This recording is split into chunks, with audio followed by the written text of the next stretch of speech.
nós vamos virar a mesa, depende da sociedade. Quem falou isso? O Supremo, o Marcos Salles falou, a sociedade tem como virar, na realidade. E o vereador disse isso também. Dia 6 de setembro, em Fortaleza, vai ter ministro do Supremo Tribunal Federal, do STJ. Então, o senhor, vamos nós, sociedade, defendermos de que o 4-2 tem que virar de 7-2, tá? Porque a sociedade assim existe em Fortaleza no dia 6 de setembro. Vamos sustentar isso lá, vamos sustentar isso lá, com certeza. Bom, como nosso tempo está esgotado, queria perguntar se o doutor Flávio Moura tem mais alguma ponderação a fazer. Então, vamos encerrar por aqui. Vou entregar o certificado de participação a Vossas Excelências e vamos pedir a todos que continuem, que ainda tem outro painel. Boa noite a todos.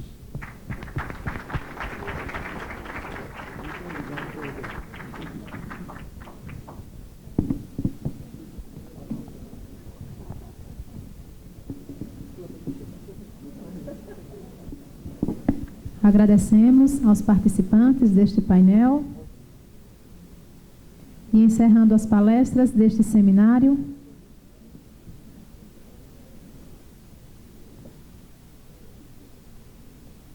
Convidamos, como debatedor deste último seminário, o senhor Felipe Cavalcante.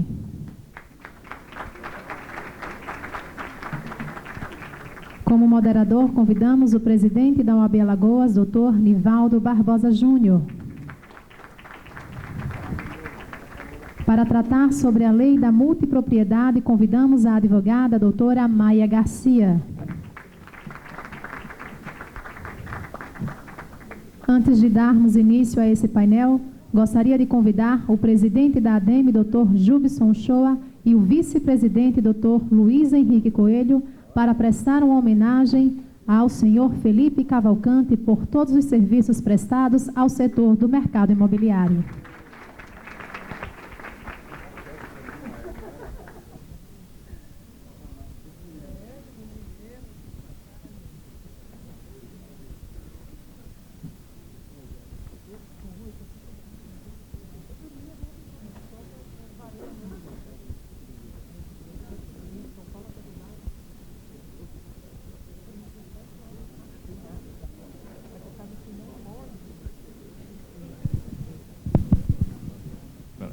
Pessoal, eu queria aqui quebrar o protocolo e dizer algumas palavras com relação ao Felipe Cavalcante, porque essa personalidade, Alagoas exportou não somente para o Brasil, como para o mundo.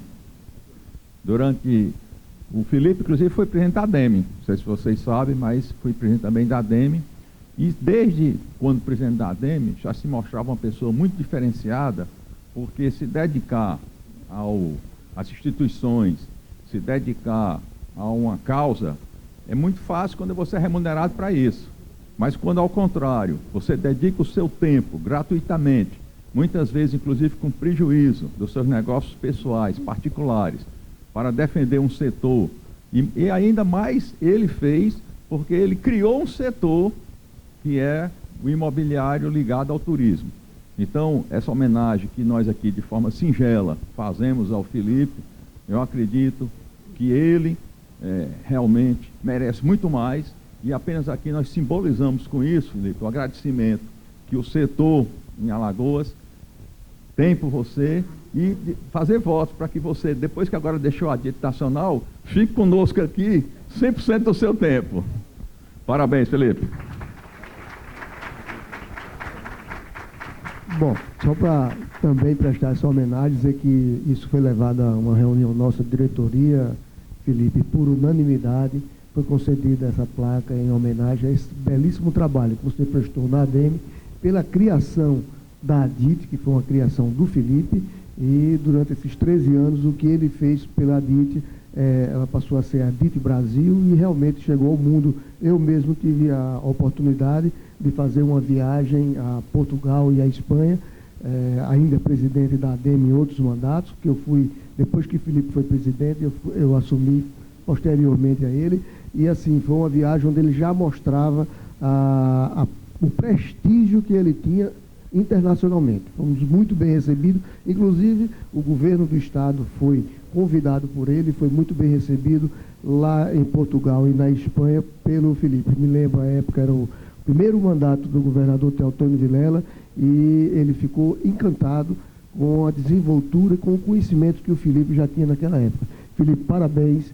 Isso é uma homenagem realmente feita com praticamente uma obrigação nossa por tudo que você fez no mercado imobiliário de Alagoas. Pessoal, só quero agradecer aqui, aquela velha história, né? Aqui a gente está provando hoje, Jubson, né, Luiz Henrique, todos vocês, que santo de casa faz milagre também. Então, obrigado a todos, foram momentos lindos da minha vida, na ADEME, na DIT, e agora vamos ganhar dinheiro, né, Jubinho, Luiz Henrique?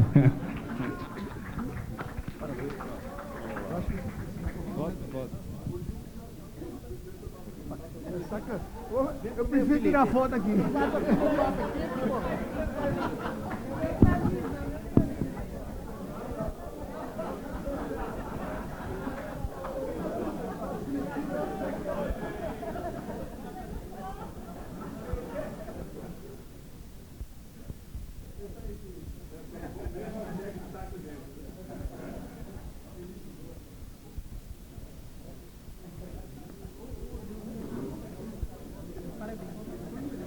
Dando continuidade à nossa última palestra, passo a palavra ao moderador deste painel, presidente da OAB Alagoas, doutor Nivaldo Barbosa Júnior.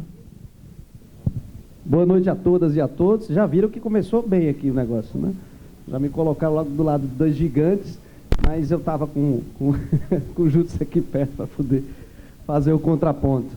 Mas, pois bem, é com muita alegria que na sexta-feira à noite, Maia, nós ainda temos aqui um público tão entusiasmado, tão, né, aguardando informações e aguardando inovações.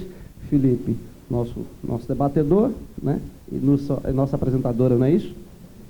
Para tratar da Lei 13.777 de 2018, uma lei nova e, consequentemente, uma lei que inova, dinamiza o mercado imobiliário e precisa ser devidamente interpretada, né? Como vão funcionar as instituições financeiras, as nossas relações tributárias, como o fisco vai tratar, né? Como serão os contratos da multipropriedade, não é isso? Então, com vocês, a nossa Maia Garcia, que veio de São Paulo para nos prestigiar aqui, para dar luz a esse evento. Com você, Maia. Obrigada a todos. Sempre uma honra estar aqui. Maceió é sempre uma terra que nos recebe muito bem, uma terra linda aí, que é um terreno muito fértil, né, para multipropriedade. E falar um pouquinho sobre essa lei, que na verdade, assim, muita gente acha que a multipropriedade surgiu com a lei, né? E na verdade ela não surgiu. A multipropriedade ela já estava no Brasil há 35 anos, mas ela estava de uma forma não regulada.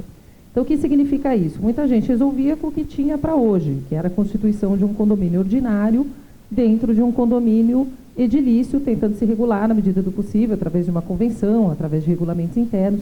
E, nesse ponto, a lei veio para colocar no ordenamento jurídico a regulamentação desse negócio, que era realmente um negócio peculiar. A gente não está falando só sobre um condomínio ordinário, a gente está falando sobre um condomínio turnário. Quer dizer, é uma ideia de um uso inteligente de um imóvel. Embora a multipropriedade ela não surgiu nos Estados Unidos, como muita gente acha, ela surgiu na França no pós-guerra como uma maneira de um acesso à multipropriedade para um país que estava com dificuldade de crédito. A ideia do compartilhamento ela é muito inteligente. Tanto é que você hoje tem empreendimentos de multipropriedade de luxo. Tá? Então, não é somente a multipropriedade é uma coisa para quem não tem dinheiro para ceder a um imóvel. Isso é uma ideia, mas a ideia do compartilhamento ela é muito maior, ela é muito mais ampla. A grande sacada da lei, a meu humilde ver, se você falar, Maia, qual foi o maior benefício que essa lei trouxe, além de regulamentar o negócio? Foi encarar o multiproprietário como um proprietário isolado, ou seja, ele não é um condômino dentro de um condomínio ordinário. Ele é um titular de um direito real de propriedade que é isolada no espaço-tempo. Eu lembro quando, há 20 anos atrás, eu falei no Tribunal de Justiça do caráter bidimensional da multipropriedade no espaço e no tempo. Os desembargadores achavam que a gente estava maluco, porque falava como que o tempo pode ser tão ou mais importante do que o espaço, e às vezes é. Às vezes o tempo é até mais importante do que o espaço no qual aquele tempo está sendo usufruído no imóvel. Tanto é que você tem aí as cadeias intercambiadoras para provar isso. Então, a grande sacada dessa lei foi ter individualizado esse multiproprietário como um fracionado, né? Como uma pessoa completamente independente. Então, aí você tem que consequências. Você não precisa intimar de uma penhora, você não precisa intimar os demais multiproprietários dessa unidade, você não precisa intimá-los, eventualmente, em um processo de arrematação. E por que isso? Porque o cara que ele compra aquela fração determinada naquele tempo, ele não tem pretensão de se tornar um proprietário unitário desse imóvel. Então, o condomínio ordinário, ele sempre foi muito mal visto pela legislação. Ele sempre foi uma coisa que o legislador quis acabar, né? O condomínio ordinário era uma coisa que ele tentava ao máximo abolir, né? Para se tornar um proprietário único de um bem imóvel. Na multipropriedade, essa multiplicidade de proprietários no mesmo imóvel, ela é a condição sine qua non do negócio. Então, por isso que você não precisa, você burocratizaria muito, como a gente viu na prática antes da lei, você burocratizaria muito o negócio se numa propriedade, por exemplo, com 52 multiproprietários, você precisasse, no caso de uma penhora, no caso de um direito de preferência, você ter que intimar 51 pessoas e o que é pior, 51 pessoas que você não conhece, né? Porque a ideia da multipropriedade não é ter um condomínio entre pessoas conhecidas, mas entre pessoas que só querem a propriedade naquele período para usufruto dele, da família dele, sem ter contato com os demais. Então, o mérito da lei de ter tirado o direito de preferência e tirado a necessidade de intimação no caso de arrematação, isso foi fenomenal, tá? Isso deu vamos dizer assim, um boost no negócio muito interessante, embora a gente já estava conseguindo na jurisprudência um pouco antes da lei, tá? Tentar conscientizar o juiz ou o desembargador que não havia essa necessidade pela individualização do negócio, mas sem dúvida a lei, positivando isso, trouxe uma vantagem muito grande.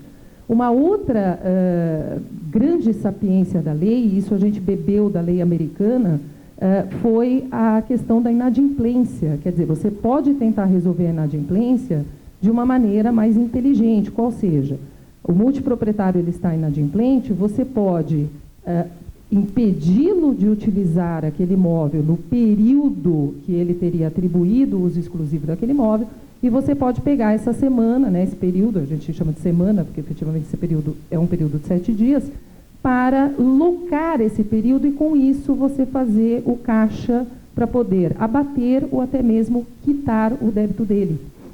Então, isso foi uma invenção americana, isso existe no ordenamento americano, mas que a gente bebeu na construção, né, da Lei 13.777, para poder resolver o tema da inadimplência, que na multipropriedade, ela sem dúvida, ela pode escalar de uma forma, né, maior. Né? Você está falando de 26, 52 proprietários de uma casa, a inadimplência, sem dúvida, ela pode ser até um pouco maior do que de um condomínio unifamiliar. Então, a vantagem de você permitir isso na lei foi para mim, outro grande mérito dessa legislação, que você pode pegar a semana que esse multiproprietário teria direito e você pode locá-la e, com isso, até mesmo ajudar esse multiproprietário, que às vezes está numa dificuldade financeira, ele não pôde quitar o condomínio daquele ano, você o ajuda alugando esse período, você aproveitando que a multipropriedade, na maior parte das vezes, ela está em locais turísticos, locais de bastante procura por locação. Mas vocês veem como nem a lei, ela esgota totalmente os desafios, né? Quando a gente está falando de uma locação direta, você é um multiproprietário e você está devendo. Eu posso pegar a sua semana, eu posso locar, geralmente todo mundo tira aí uma taxa de 20%, né, de intermediação, que é a média, e eu pago para você os outros 80%.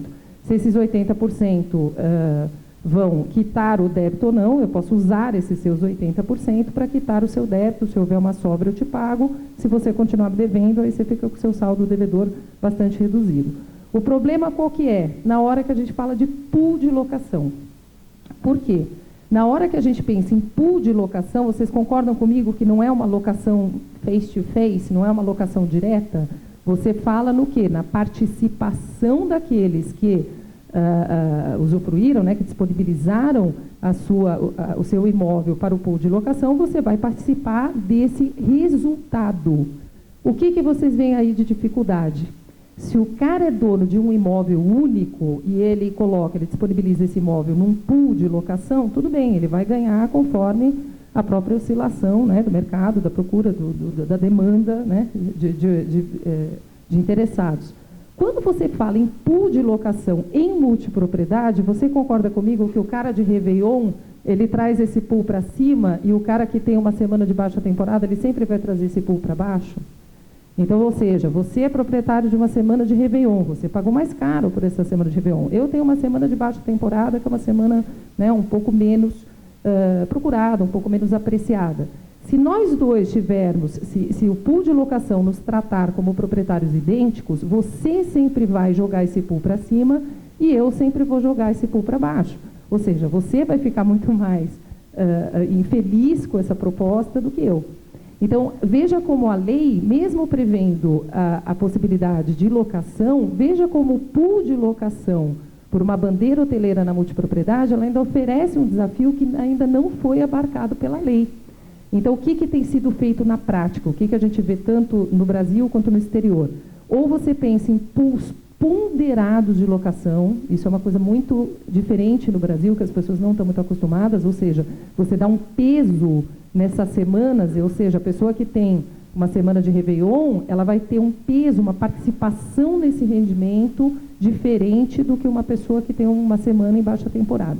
Ou você faz os fechamentos por semana, que não é uma coisa também bastante comum em pools de locação, que geralmente, né, o rendimento é trimestral, semestral, até mesmo anual. Nunca você vê um pool de locação que fecha o resultado por semana. Mas na multipropriedade isso é interessante, porque você está trabalhando só com as pessoas daquela faixa, vamos dizer assim, né, da faixa do Réveillon, você finaliza o rendimento daquilo, você compartilha pelos proprietários do Réveillon. Eu tenho uma semana em agosto, no local de praia, vamos dizer que seja uma semana, né, de baixa temporada, eu vou receber somente compartilhando com aqueles que têm a semana de agosto. Então, uma solução possível seria o fechamento semanal do pool de locação. Então, embora a lei tenha previsto essa possibilidade de locação, a lei está pensando nessa locação direta, né, nessa locação face-to-face. Aluguei a sua semana, eu tiro uma taxinha de intermediação e vou pegar o lucro da sua semana. Quando eu falo em pool de locação por gestão hoteleira, aí você começa a criar uma dificuldade suplementar. Porque aí você não pode pegar, geralmente o cara que inadimpla é um cara de baixa temporada, esse cara traz o pool para baixo e ele prejudica o cara da alta. Tá?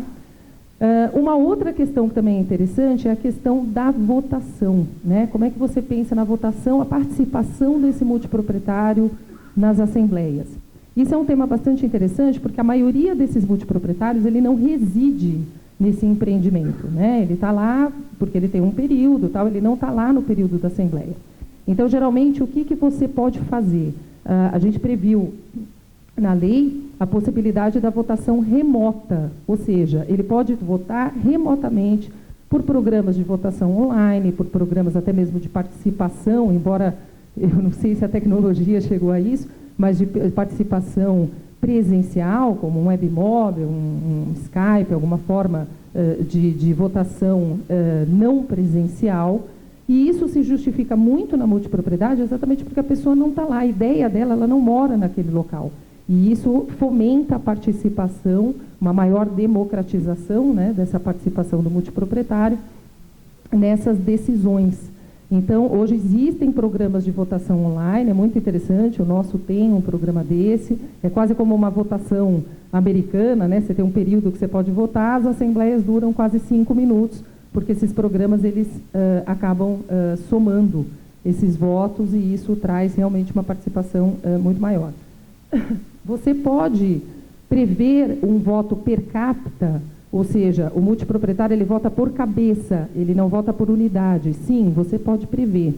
Mas a gente não recomenda isso porque você pode criar um grupo pequeno de multiproprietários que às vezes não é representativo de todas as unidades e que podem mandar no empreendimento por uma maior participação numa assembleia. Então, vou dar um exemplo. Se você faz uma assembleia nesse empreendimento aqui que nós estamos, os multiproprietários que estão usufruindo esse empreendimento no período, eles podem praticamente ter, né, uma participação per capita muito maior e com isso eles alteram o resultado das votações. Tá? Então a gente sempre recomenda que o voto seja per capita, mas para definir a votação daquela unidade. E com isso você leva o voto daquela unidade, eventualmente, em uma assembleia do condomínio geral. Hoje tem sido essa a nossa recomendação para evitar esses desvios aí de máfia de condomínio que a gente sabe que existe em quase todo lugar. Uma pergunta também que muito me fazem, né, que é a questão que não está na lei, mas é muito comum na prática, é a questão do voto cabecel. O voto cabecel é aquele voto de representação. Ele é proibido, o voto cabecel? Não, ele não é proibido, tá? Eu acho até ele salutar. O que eu entendo, a meu humilde ver, que é proibido, é o voto cabecel forever. Ou seja, aquele voto que eu estou dando um poder para existir um mandatário, um representante meu, que pode votar por mim por 30, 40, 50 anos. Isso, para mim, a meu humilde ver, é ilegal. Porque você está, de uma forma indireta, você está tirando o direito desse multiproprietário votar. O multiproprietário, ele não é um proprietário de segunda linha, de segundo escalão. Ele tem todos os direitos de propriedade absolutamente preservados. Ele só usa a propriedade de uma maneira mais inteligente no tempo e totalmente adaptável ao que ele quer usar naquele imóvel. O período que efetivamente ele vai usar, porque todo mundo aqui que já teve casa de praia e sítio sabe que a ociosidade é muito grande. Mas ele não pode ser tolhido, por essa razão, dos direitos atávicos à propriedade, dentre eles o direito de votação, o direito de participação nessa Assembleia.